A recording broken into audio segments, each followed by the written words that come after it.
Hello students, देखिए बच्चों, आज हमारे पास में टॉपिक है बेटा कैलोरीमीटर के। सबसे पहले हम न्यूमेरिकल्स देखेंगे, ठीक है।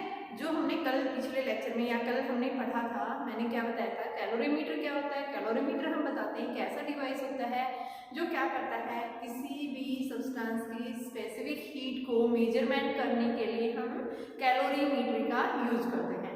कैलोरीमीटर जो है किस कॉन्सेप्ट के ऊपर बेस्ड है कि हमने क्या देखा था, जितनी हीट जो है लॉस किया है किसी भी सब्सटेंस ने, उतना ही हीट क्या कर रहा है, दूसरा सब्सटेंस यानी क्या कर लेगा, उसको एब्जॉर्ब कर लेता है। मान लो मैंने क्या लिया कि एक कप ऑफ गर्म हॉट वाटर लिया, मैंने उसको कोल्ड वाटर में मिक्स कर दिया, तो हम क्या देखते हैं कि हमने जो गर्म पानी लिया है उस गर्म पानी को हमने दूसरे गिलास के अंदर क्या डाला, ठंडा पानी। तो जैसे गर्म पानी के अंदर मैंने ठंडा पानी डाला तो हम क्या देखते हैं कि जो कोल्ड वाटर था उस कोल्ड वाटर ने हॉट वाटर से हीट एब्जॉर्ब कर ली। जैसे आप उन दोनों का मिक्स कर देते हैं, मिक्सर करने के बाद हम क्या ऑब्जर्व करते हैं कि जो हॉट वाटर है बेटा, उस हॉट वाटर ने क्या किया है कि अपनी हीट को लॉस किया है और कोल्ड वाटर ने क्या कर ली, हीट को गेन किया है, ठीक है। तो यानी जितनी हीट लॉस हुई है किसके द्वारा, हॉट वाटर के द्वारा, उतनी ही हीट को किसने गेन कर लिया है, कोल्ड वाटर ने उस हीट को गेन कर लिया है। तो इसी फिनोमिना के ऊपर ही हमारे पास में जो हमारा डिवाइस होता है कैलोरीमीटर, वो इसी प्रिंसिपल पे काम करता है।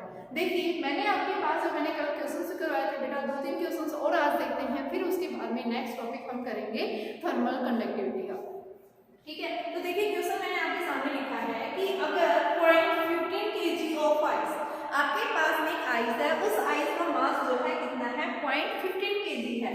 अगर उस 0.15 kg आइस को अगर हम क्या कर देते हैं बेटा, 0 डिग्री सेल्सियस, यानी कि जो आइस का टेम्परेचर है वो कितना है, 0 डिग्री सेल्सियस, ठीक है। हमें पता है भाई आइस कितने टेम्परेचर पे बनना शुरू होती है, 0 डिग्री सेल्सियस। तो आइस जो है उसका टेम्परेचर क्या है, 0 डिग्री सेल्सियस। अगर इसी आइस को मिक्स कर दिया है किसके साथ में, 0.30 kg ऑफ वाटर, उस वाटर का जो टेम्परेचर है वो कितना है, 50 डिग्री सेल्सियस।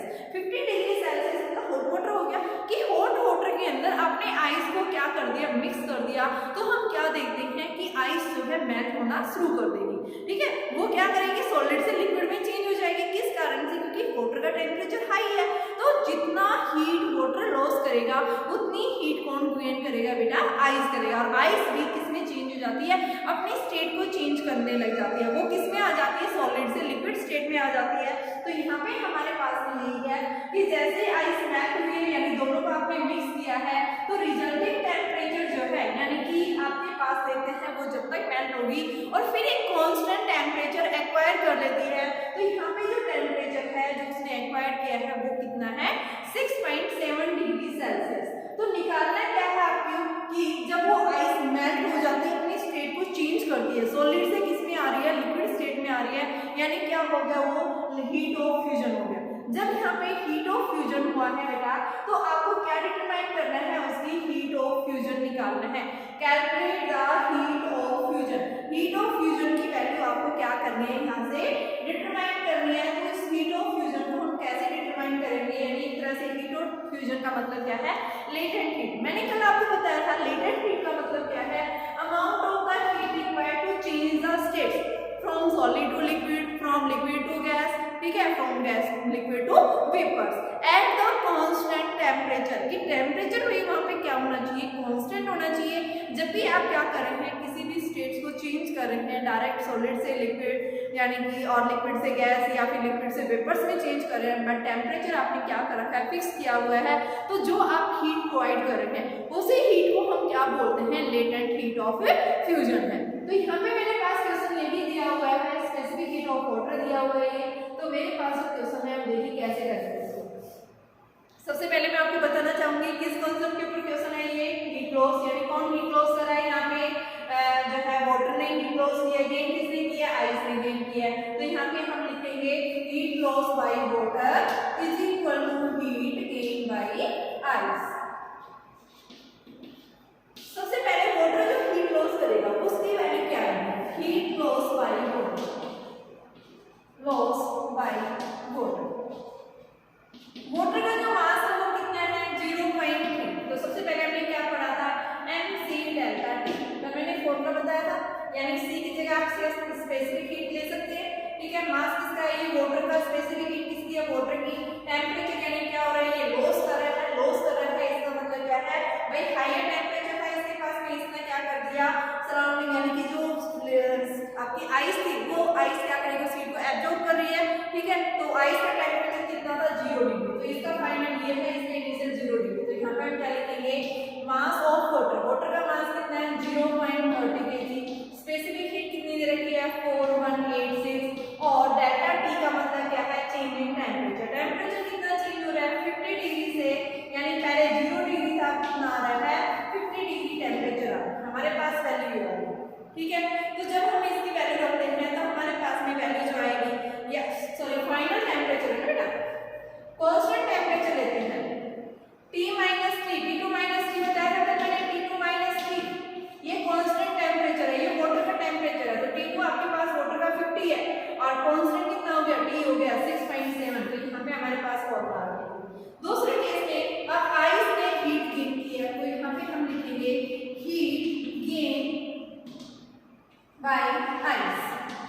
आइस जो हीट गेन करेगी, सबसे पहले उसने क्या किया, हीट को गेन किया है, यानी उसने स्टेट चेंज किया, तो बेटा वहां पे हम क्या लिखेंगे, मास ऑफ आइस इनटू में इसकी स्टेट, प्लस में हीट भी तो रिक्वायर की है, उसने गेन किया है, उसको मेल्ट होने में भी टाइम लगा है, तो उसको हम क्या लिखेंगे, mass of ice, specific heat of ice into में डेल्टा टी। यही हम लिखेंगे कि आपके पास में जो उसकी स्पेसिफिक हीट है वो किसके इक्वल है, तो यहाँ पे सबसे पहले हम इसकी वैल्यू को निकालेंगे, ठीक है बेटा। तो आपके पास में वैल्यू क्या आ जाएगी, यानी कि 0 पॉइंट, सबसे पहले मास ये हमें पता है कितना है 0.15, एल हमें निकालना है 0.15, स्पेसिफिक हीट वही वाटर है उसमें चेंज हो रहा है 4186, और टेम्परेचर जो है वो कितना था बेटा, यहाँ पे इनिशियल टेम्परेचर उसका 0 था, फाइनल कितना कांस्टेंट हो गया 6.7, तो 6.7 माइनस, दोनों ये इक्वेशन फर्स्ट थी, ये इक्वेशन मेरे पास सेकंड है, दोनों को मैं इक्वेट करूंगी बाय यूजिंग दिस कांसेप्ट, और अगर हम इस कांसेप्ट को यूज करते हैं तो हमारे पास में क्या आ जाती है, लेटेंट हीट। तो हम क्या करेंगे, from first and second we get, अगर हम दोनों इक्वेशंस को देखते हैं तो हमारे पास में जो वैल्यू आती है 0.13 4186 में 50 माइनस 6.7, जब आप इसकी वैल्यू को सोल्व करते हैं तो ये आती है 5476, डायरेक्ट वैल्यू रख दो 5476.14 is equal to 0.15 L plus में, साथ में उसकी वैल्यू दूसरी वैल्यू को भी सोल्व करते हैं तो ये वैल्यू आती है 4206 पॉइंट, इसकी वैल्यू डेसिमल में आती है 93 जूल।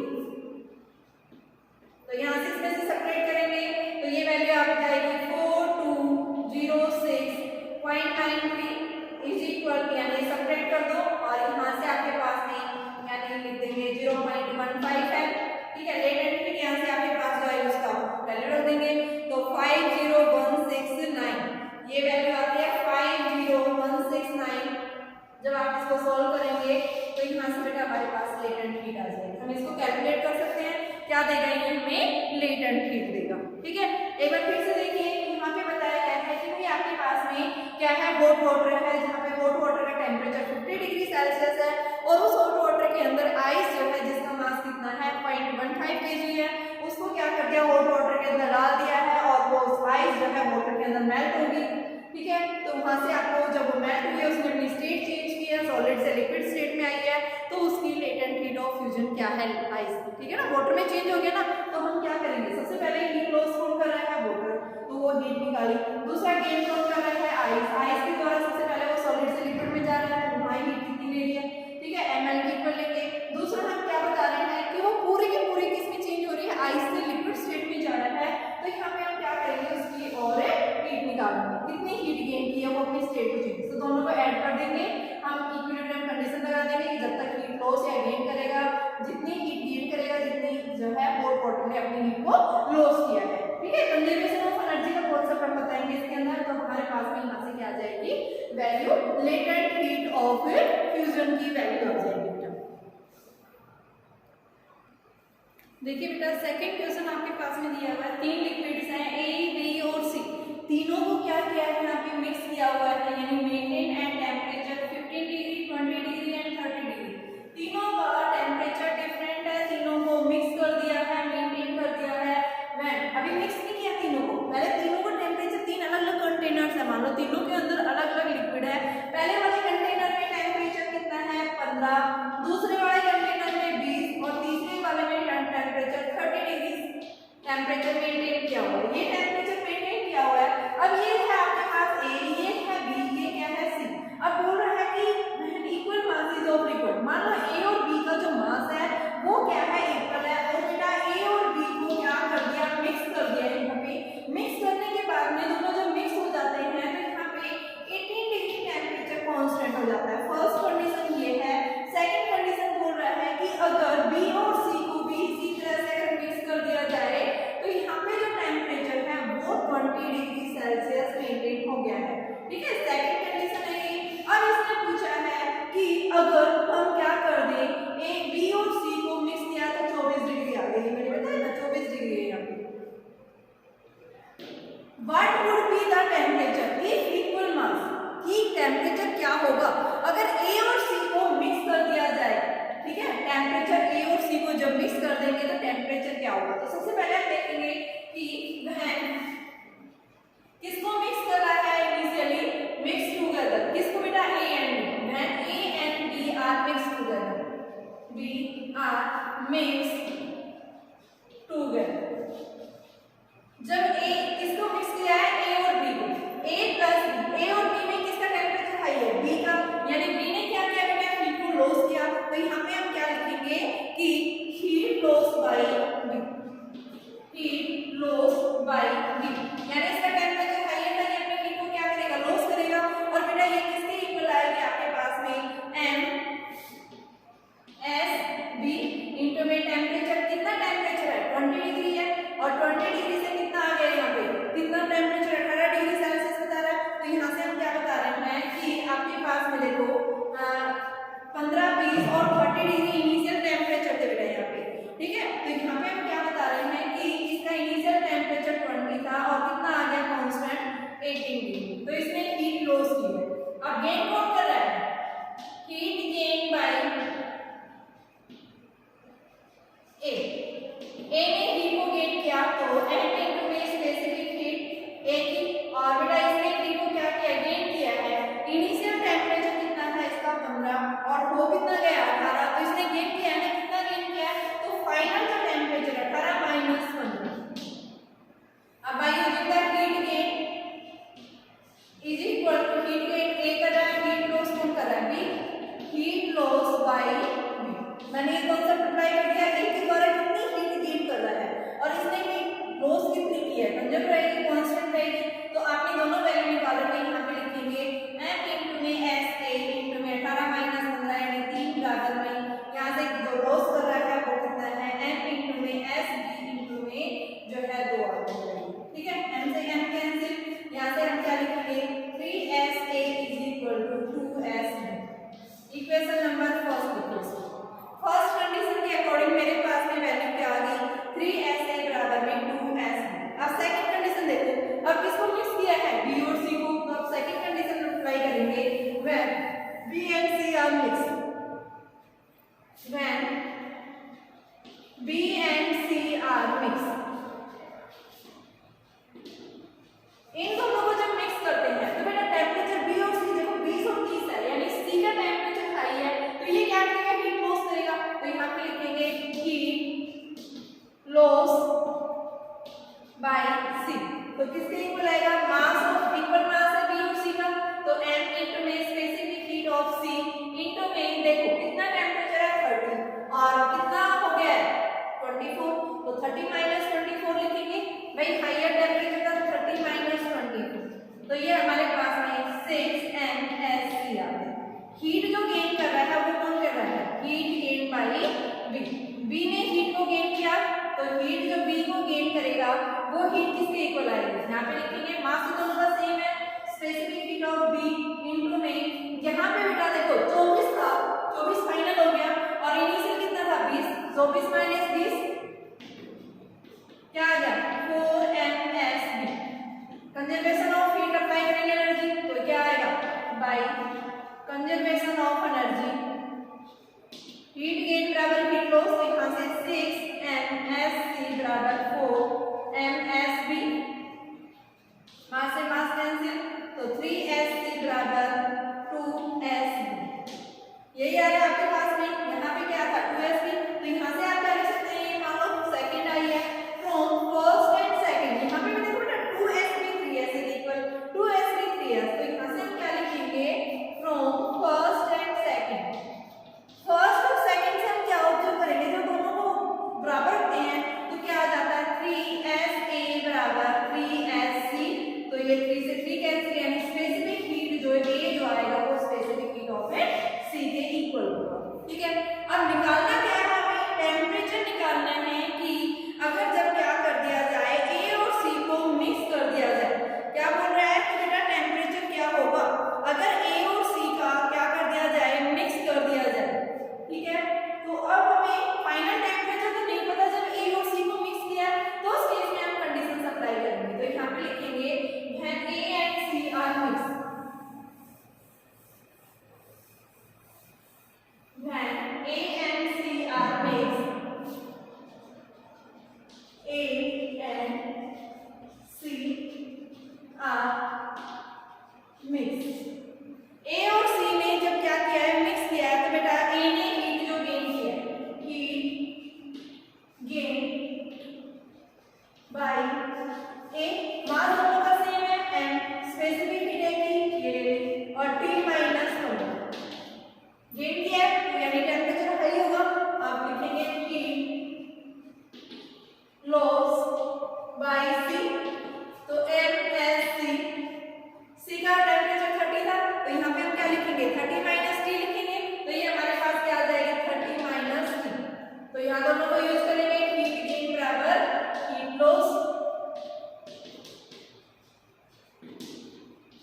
तो हमारे पास वैल्यू क्या आ गई msa T माइनस 15 बराबर msc 30 माइनस T, तो बेटा m से तो m कैंसिल, अब देखिए यहाँ से sa किसके इक्वल है sc, तो मैं यहाँ पे यूज करूँ तो sc T माइनस 15 बराबर sc 30 माइनस T, sc से sc कैंसिल और दोनों को हम क्या करेंगे बराबर रखेंगे, तो हमारे पास में जो फॉर्मूला बनेगा यानी टेम्परेचर जो आएगा वो किसके इक्वल आएगा वो देखिए, तो देखो बेटा आपके पास वैल्यू जो आएगी वो क्या बन जाएगी, ये आ जाएगा T माइनस 15 बराबर 30 minus T plus T 30 plus 15 2T 45, यही आएगा 30 प्लस में 15 यानी 45, और जब हम इसको सॉल्व करते हैं तो ये T जो हमारे पास में कितना आएगा 22.5 डिग्री सेल्सियस, यानी इस टेम्परेचर के ऊपर जब ये दोनों मिक्स हो जाते हैं A और C, तो यहाँ पे जो एक कांस्टेंट टेम्परेचर आएगा उसकी वैल्यू ये होगी। देखो एक बार फिर से क्वेश्चन समझिए, क्वेश्चन है आपके पास में कि तीन क्या थे सॉल्यूशन से, तीन लिक्विड से, तीनों का टेम्परेचर अलग अलग है बेटा, फर्स्ट का जो टेम्परेचर है 15 डिग्री, सेकंड का जो है कितना बताया था आपको 20 डिग्री, और थर्ड का जो बताया था वो 30 डिग्री। ठीक है ना, तो अब इनिशियली पहले A और B को मिक्स किया, फिर किसको किया B और C को मिक्स किया, और फिर फाइनली A और C को जब मिक्स किया है, तो जब A C को मिक्स किया है तो फाइनल टेम्परेचर कितना आएगा, यहाँ A और B को मिक्स किया था, B C को किया था, तो उनका टेम्परेचर कांस्टेंट बताया था, पहले वाले केस में 20 डिग्री, दूसरे वाले केस में 24 डिग्री, 18 डिग्री पहले वाले केस में, दूसरे वाले में 24, तो कैसे निकालेंगे A और B को जब मिक्स करते हैं तो इसका टेम्परेचर हाई है यानी हीट को लॉस करेगा, तो ये हीट आ गई, ये गेन करेगा, दोनों को बराबर रख दिया, यहाँ पे कंडीशन आ गई, फिर जब B और C मिक्स किया तो यहाँ पे हमारे पास ये आ गई, यहाँ से हम फर्स्ट और सेकंड से क्या लेते हैं कि A और C की स्पेसिफिक हीट क्या आती है बेटा सेम आती है, अब इसने क्या किया A और C को मिक्स कर दिया, मिक्स करने के बाद में हमारे पास ये आ गई है, ठीक है, और यहाँ से हमने कंडीशन लगा दी स्पेसिफिक हीट A और C की बराबर है, तो हमारे पास में फाइनल टेम्परेचर कितना आ जाएगा 22.5 डिग्री सेल्सियस आ जाएगा। देखिए बेटा नेक्स्ट टॉपिक आता है हमारे पास में modes of transfer of heat, heat को ट्रांसफर करने के कौन कौन से मेथड्स हैं तो हम यहाँ पे क्या बताते हैं, जनरली हम पढ़ते हैं 3 मोड्स होते हैं हीट को ट्रांसफर करने के। First is the conduction, second is the convection and third is the radiation. ठीक है, कंडक्शन रेडिएशन 3 पार्ट होती है मेनली। सबसे पहले मैं कंडक्शन बता रही हूँ, आप लोग पहले भी जान चुके हैं इनके बारे में, पहले पढ़ चुके हैं, सिर्फ हम एक बार बेसिक देख लेते हैं। कंडक्शन में क्या होता है कि मान लो मैंने क्या किया, एक सिल्वर की रोड है मेरे पास में, ठीक है, मैंने सिल्वर की रोड को एक एंड को गर्म किया और मैं क्या ऑब्जर्व करती हूँ कि जो दूसरा वाला एंड है ना वो भी कुछ समय बाद क्या हो जाता है, गर्म हो जाता है। क्यों गर्म होता है? क्योंकि हीट क्या हो रही है, ट्रांसफर हो रही है। देखो हम क्या पढ़ते हैं कि हमारे पास में जो है कि मैटर के अंदर यानी कि क्या होते हैं कि ए लार्ज नंबर हर एक बॉडी किससे मिलकर बनी है, छोटे छोटे एलिमेंट्री पार्टिकल से मिलकर बनी है। तो यहाँ पे भी हम क्या बता रहे हैं कि कंडक्शन के अंदर क्या होता है कि आपके पास में देखो बेटा कि मैटर जो है made up of the elementary particle, जिसके अंदर इलेक्ट्रॉन्स और प्रोटॉन्स होते हैं, लेकिन प्रोटॉन्स का मास जो होता है वो कैसा होता है, हैवी होता है। इलेक्ट्रॉन्स का मास कैसा होता है, लाइट होता है। जैसे ही हम क्या करते हैं कि हीट करते हैं, देखो पहले इलेक्ट्रॉन्स के पास इतनी एनर्जी नहीं होती कि अपनी स्टेट को छोड़ के किसी दूसरी स्टेट पे मूवमेंट कर सके। तो यहाँ पे इनको मूवमेंट कराने के लिए अगर बाहर से कहीं से एनर्जी मिल जाती है तो ये इलेक्ट्रॉन्स जो है, जो लूजली बाउंड इलेक्ट्रॉन्स होते हैं, ये क्या करते हैं, अपनी स्टेट को छोड़ के किसी दूसरी स्टेट में मूवमेंट करना शुरू कर देते हैं। ठीक है, तो जिसके कारण जो है इलेक्ट्रॉन जब एक एंड से दूसरे एंड की तरफ जा रहे हैं तो यानी हीट क्या हो रही है, ट्रांसफर हो रही है।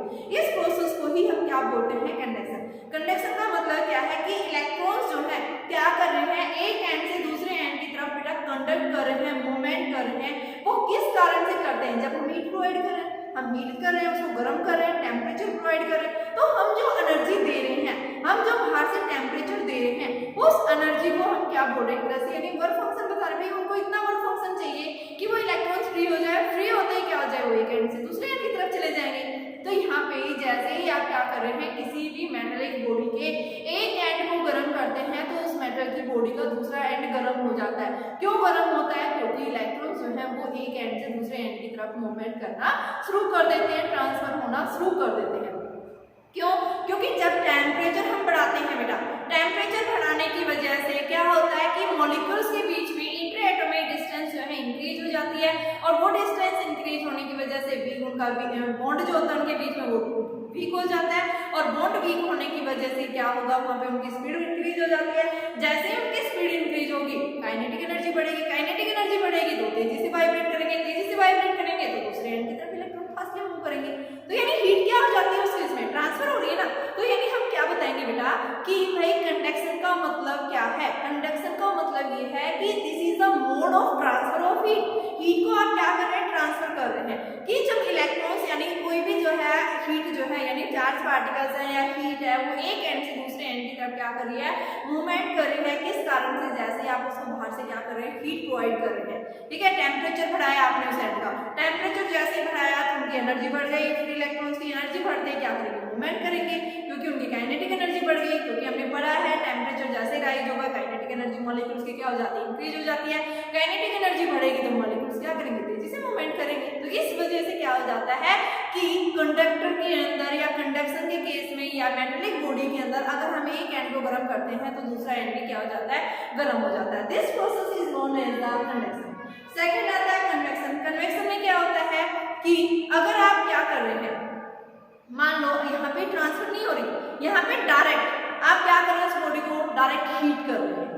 उसमें तो क्या हो रहा था, कंडक्ट हो रहा था। अगर मान लो एक बॉडी गर्म है, दूसरी बॉडी इसके पास रख दी है, ये गर्म है, टेम्परेचर हाई है, ये लोअर टेम्परेचर, जैसे मैंने इसके पास रखा तो ये बॉडी कुछ गर्म हो जाती है, टेम्परेचर इंक्रीज हो जाता है, ये लॉस करती है, गेन कर लेती है। ठीक है, तो वो क्या है, यानी कंडक्शन, कंडक्ट हो रही है, यहाँ से इसकी तरफ मूवमेंट कर रहे हैं। लेकिन अब कन्वेक्शन में क्या होता है कि डायरेक्ट आप उस चीज को हीट कर रहे हैं। पानी गर्म जो होता है, पानी को गर्म करते हैं, सर्दी में हम पानी को गर्म करते हैं। ठीक है, तो कैसे गर्म होता है पानी, तो वो क्या होता है, जैसे आप डायरेक्ट उसको हीट प्रोवाइड कर रहे हैं, तो हीट होने पर होगा क्या कि जो लिक्विड के मॉलिक्यूल्स हैं, लिक्विड के अंदर जो लार्ज नंबर ऑफ मॉलिक्यूल्स हैं, उसके अंदर क्या होते हैं, लार्ज नंबर ऑफ मॉलिक्यूल्स होते हैं। मॉलिक्यूल्स को जैसे आप हीट करेंगे तो हीट करने पर जो है मॉलिक्यूल्स यानी जो डेंस बॉटम पे जो मॉलिक्यूल्स थे उनकी एनर्जी क्या हो जाती है बेटा, वो क्या काइनेटिक एनर्जी बढ़ जाती है, क्योंकि टेम्परेचर बढ़ा, काइनेटिक एनर्जी बढ़ी, काइनेटिक एनर्जी बढ़ने की वजह से वो लेस डेंस हो गए और वो ऊपर की तरफ मूवमेंट करेंगे। थे। ऊपर जो पार्टिकल्स थे वो क्या हो गए, हैवी है, डेंस पार्टिकल है, वो कहाँ जाएंगे, नीचे की तरफ जाएंगे।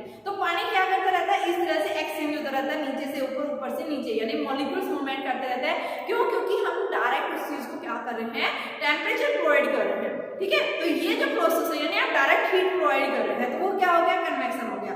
ठीक है, दूसरा हम क्या बताते हैं, जैसे हम सी ब्रीज, लैंड ब्रीज जो एग्जांपल लेते हैं वो भी इसी के अंदर आता है। ठीक है, बल्कि सी ब्रीज, लैंड ब्रीज हम इसके अंदर नहीं बताते, वो हमारा रेडिएशंस के अंदर आता है। ठीक है, यहाँ पे मैं क्या बताऊंगी, जो कन्वेक्शन के केस में मैं किसका एग्जांपल लूंगी कि जो पानी गर्म होता है वो किस तरह से गर्म होता है।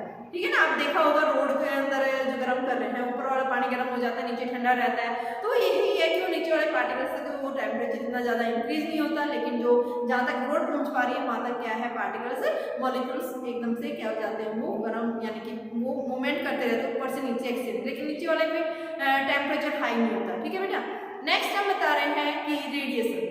रेडिएशन के अंदर हम बात करेंगे, रेडिएशन क्या है, एक ऐसा प्रोसेस है, जैसे हम मान लो सन से जो रेडिएशन आ रही है हमारे अर्थ के सरफेस से, हमें हीट मिली है, हमें सन रेज मिल रही है, तो क्या है वो सन जो है रेडिएशन को एमिट कर रहा है, रेज को एमिट कर रहा है इन ऑल डायरेक्शन में, किस फॉर्म में, रेडिएशन की फॉर्म में। ठीक है, तो वो क्या है आपकी रेडिएशन। इलेक्ट्रोमैग्नेटिक वेव्स जितनी भी है वो सारी क्या है, रेडिएशन की फॉर्म में होती है।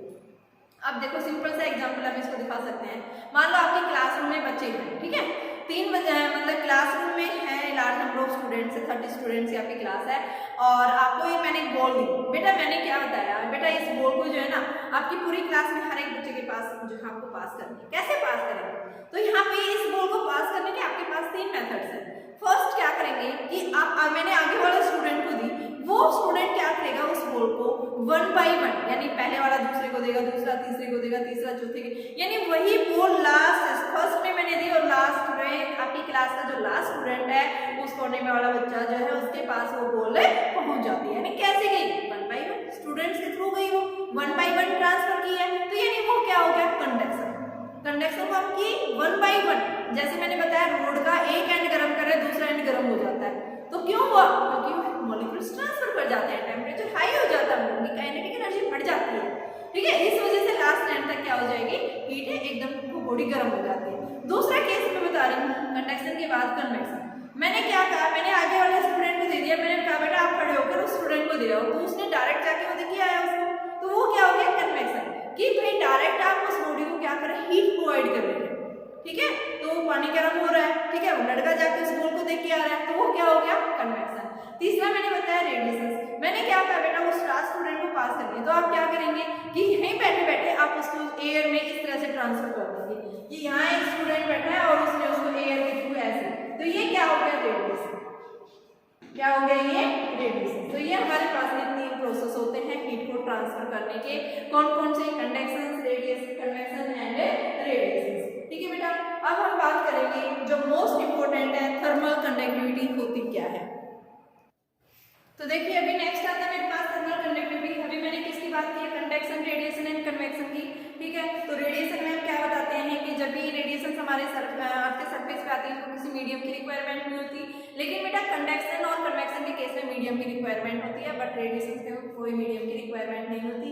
क्या करती है, लाइट की स्पीड से फ्री स्पेस में प्रोपेगेट मूवमेंट करती रहती है। ठीक है, किसी मीडियम की रिक्वायरमेंट नहीं होती। इलेक्ट्रोमैग्नेटिक वेव्स का आप एग्जांपल देख सकते हैं, इलेक्ट्रोमैग्नेटिक वेव्स जो है लाइट की स्पीड से मूव कर रही हैं। ठीक है, लाइट की स्पीड कितनी है, 3 × 10⁸ है, ये फ्री स्पेस में प्रोपेगेट करती रहती है। लेकिन जब भी कंडक्शन होगा, कन्वेक्शन होगा, वहां मीडियम की रिक्वायरमेंट होती है। अब नेक्स्ट आता है मेरे पास में थर्मल कंडक्टिविटी। थर्मल कंडक्टिविटी होता क्या है, थर्मल कंडक्टिविटी का मतलब मैंने क्या लिया, एक जो है इस तरह से बॉडी, ठीक है, मैंने क्या लिया, इस तरह से एक बॉडी रेक्टेंगुलर शेप में, यहाँ पे इसके अंदर 2 फेस है, फर्स्ट फेस ये है, सेकंड फेस ये है। यहाँ पे बेटा मैंने इसको हीट किया। ठीक है, मैंने क्या किया, इस फर्स्ट एंड को मैंने क्या किया, हीट कर रही हूँ। तो हीट करने पर मैंने क्या देखा, देखो एरिया दोनों का सेम है, इसका एरिया भी ए है, एरिया ए, इसका भी एरिया क्या है, ए। ठीक है, दोनों का एरिया के बीच की जो डिस्टेंस है वो हमने क्या ले रखी है, x ले रखी है। ठीक है, और यहाँ पे हमने क्या देखा, ये जो फेस 1 है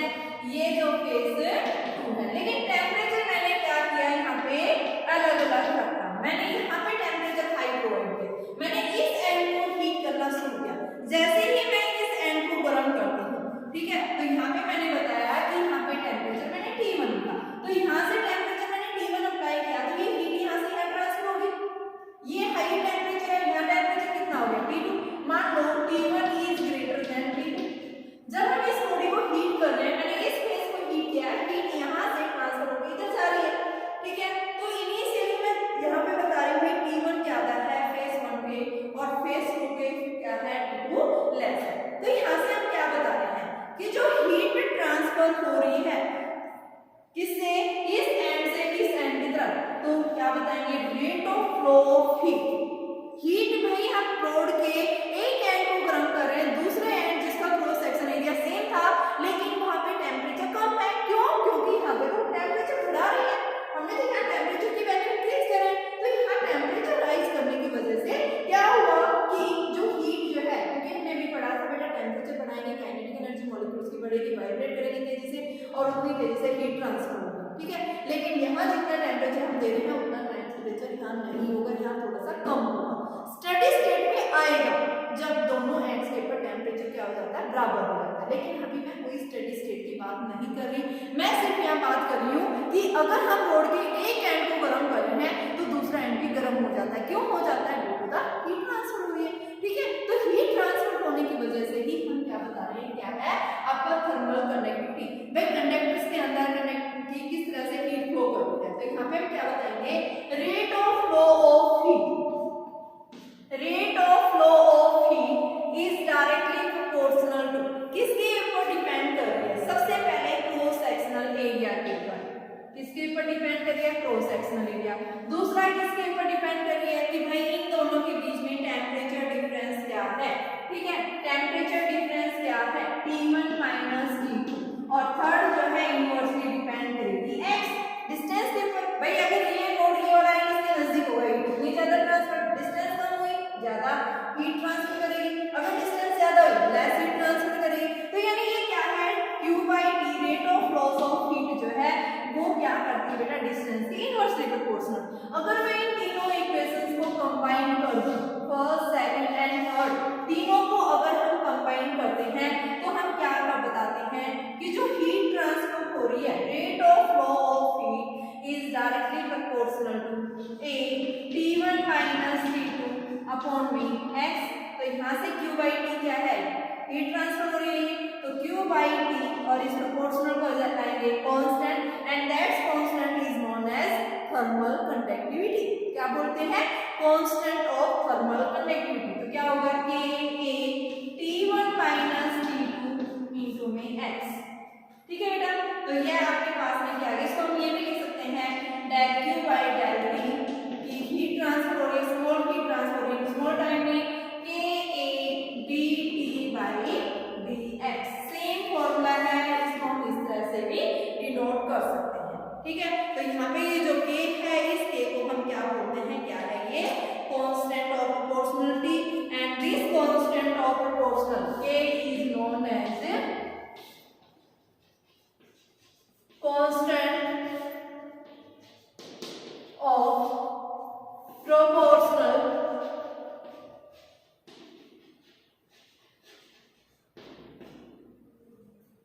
and known as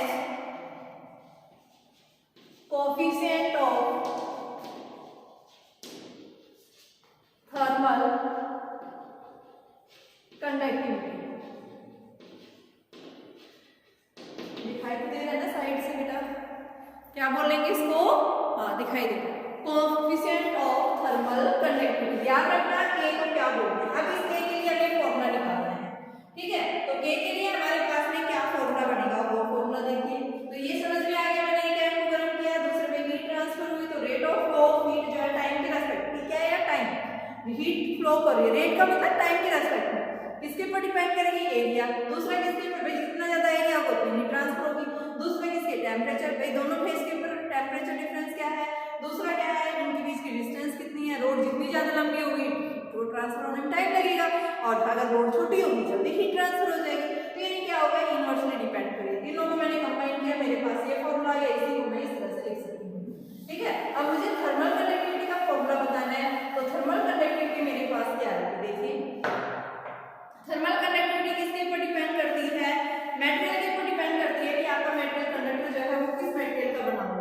तो के जो है वो क्या होगा dx, आप इसको ये लिख सकते हैं del q by del t,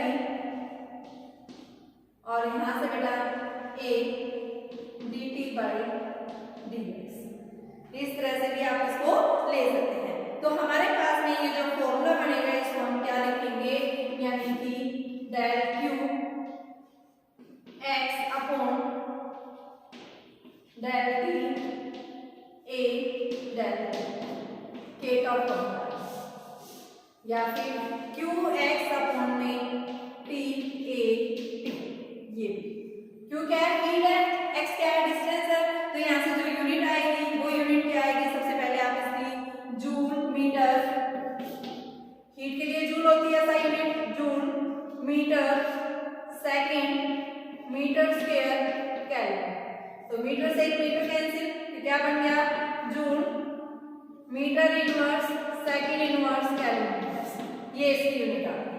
ठीक है, सीजीएस सिस्टम में हम क्या लिखेंगे, calorie centimetre inverse second inverse degree Celsius. ये तो क्या थी इसकी एसआई यूनिट थी, और सीजीएस यूनिट जो होगी सीजीएस यूनिट ऑफ के क्या होगी बेटा, calorie centimetre inverse second inverse degree Celsius inverse, ये इसकी सीजीएस यूनिट होगी। ठीक है, तो ये क्या है हमारे पास में थर्मल कंडक्टिविटी। तो थर्मल कंडक्टिविटी क्या होती है, और डायमेंशनल फॉर्मूला भी आप यहां से निकाल सकते हैं। तो डायमेंशनल फॉर्मूला और देख लो इसका। ठीक है, तो देखिए हमारे पास डायमेंशनल फॉर्मूला क्या बनेगा, k m1 m2 t - 2 x है l1 अपॉन में टाइम t1, एरिया है l2 और टेम्परेचर यानी केल्विन। तो यहाँ से t क्या है, टाइम से नहीं कैंसिल होगा क्योंकि ऊपर t - 2 है, l2 से l2 कैंसिल हो जाएगा। ठीक है, तो ये क्या बन गया बेटा m1 l1 t - 3 k inverse. ये हमारे पास में थर्मल कंडक्टिविटी का डायमेंशनल फॉर्मूला बन गया। मैंने आपको शुरू में कहा था बेटा आपको ये डायमेंशनल फॉर्मूला रखने की जरूरत नहीं है, जैसे जैसे हम यूनिट्स वाइज पढ़ते जाएंगे हमारे पास में फॉर्मूला अपने आप जो है ऑटोमेटिकली हम इसको याद करते जाएंगे, और इस तरह से हम डायमेंशनल फॉर्मूला निकाल सकते हैं। ठीक है, तो ये क्या था हमारा थर्मल कंडक्टिविटी। अब इसके न्यूमेरिकल्स कल करेंगे, आज आप इस कॉन्सेप्ट को अच्छे से समझना। ठीक है बेटा, कल हम इसके न्यूमेरिकल्स पोर्शन डिस्कस करेंगे।